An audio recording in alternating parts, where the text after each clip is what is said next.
തളിപ്പറമ്പിൽ 12-കാരിയെ പ്രകൃതിവിരുദ്ധ പീഡനത്തിനിരയാക്കിയ സംഭവത്തിൽ റിമാൻഡിൽ കഴിയുന്ന 23-കാരിക്കെതിരെ വീണ്ടും പോക്സോ കേസ്. തളിപ്പറമ്പിലെ സ്നേഹ മെറിലിനെതിരെയാണ് കേസ്.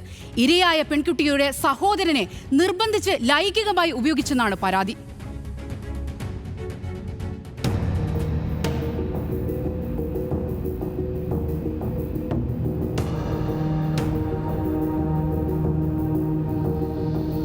തളിപ്പറമ്പ് പോലീസ് സ്റ്റേഷൻ പരിധിയിൽ താമസിക്കുന്ന 12-കാരിയുടെ കുടുംബ സുഹൃത്താണ് പുളിപ്പറമ്പ് തോട്ടാറമ്പിലെ സ്നേഹ മെർലിൻ. 23 വയസ്സ് പ്രായം. മകളോട് സ്നേഹയ്ക്ക് അതിയായ വാത്സല്യവും സ്നേഹവുമാണെന്ന് പെൺകുട്ടിയുടെ മാതാപിതാക്കൾ കരുതി. കുട്ടിക്ക് സ്നേഹ സ്വർണ്ണ ബ്രേസ്ലെറ്റ് വാങ്ങിക്കൊടുത്തപ്പോൾ ആ വിശ്വാസം ഇരട്ടിച്ചു.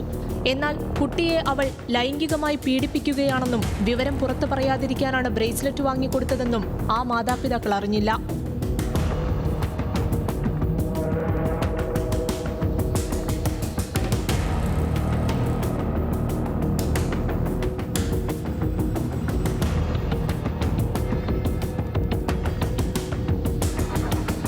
ഒരു ദിവസം സ്കൂളിൽ വെച്ച് അധ്യാപിക പെൺകുട്ടിയുടെ ബാഗ് പരിശോധിച്ചു. ബാഗിൽ നിന്നും അവർക്ക് മൊബൈൽ ഫോൺ കിട്ടി. സംശയാസ്പദമായ ദൃശ്യങ്ങൾ ഫോണിൽ കണ്ടതോടെ അധ്യാപിക അപകടം മണത്തു. അസ്വാഭാവികമായ കാര്യങ്ങൾ നടക്കുന്നുണ്ടെന്ന് അവർ മാതാപിതാക്കളോട് പറഞ്ഞു. മാതാപിതാക്കൾ ചൈൽഡ് ലൈനിലും വിവരമറിയിച്ചു. ചൈൽഡ് ലൈൻ അധികൃതരെത്തി കുട്ടിയെ കൗൺസിലിംഗിന് വിധേയയാക്കി.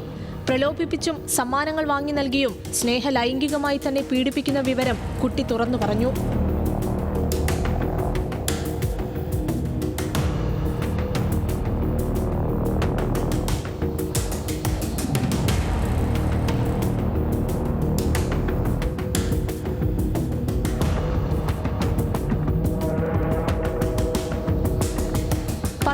ിയെ പീഡിപ്പിച്ചെന്ന പരാതിയിൽ മാർച്ച് 14-ന് സ്നേഹ മെർലിനെ പോലീസ് അറസ്റ്റ് ചെയ്തു.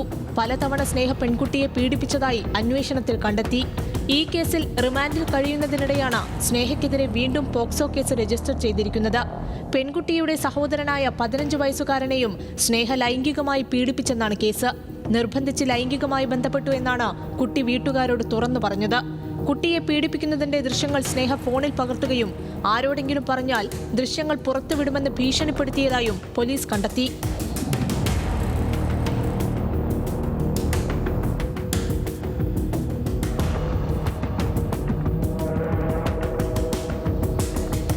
സ്നേഹയുടെ പേരിൽ തളിപ്പറമ്പ് പോലീസ് സ്റ്റേഷനിൽ മുൻപും പോക്സോ കേസുണ്ട്. തളിപ്പറമ്പിലെ CPI നേതാവ് കോമത്ത് മുരളീധരനെ ആക്രമിച്ച കേസിലും സ്നേഹ മെർലിൻ പ്രതിയായിരുന്നു. ന്യൂസ് മലയാളം, കണ്ണൂർ.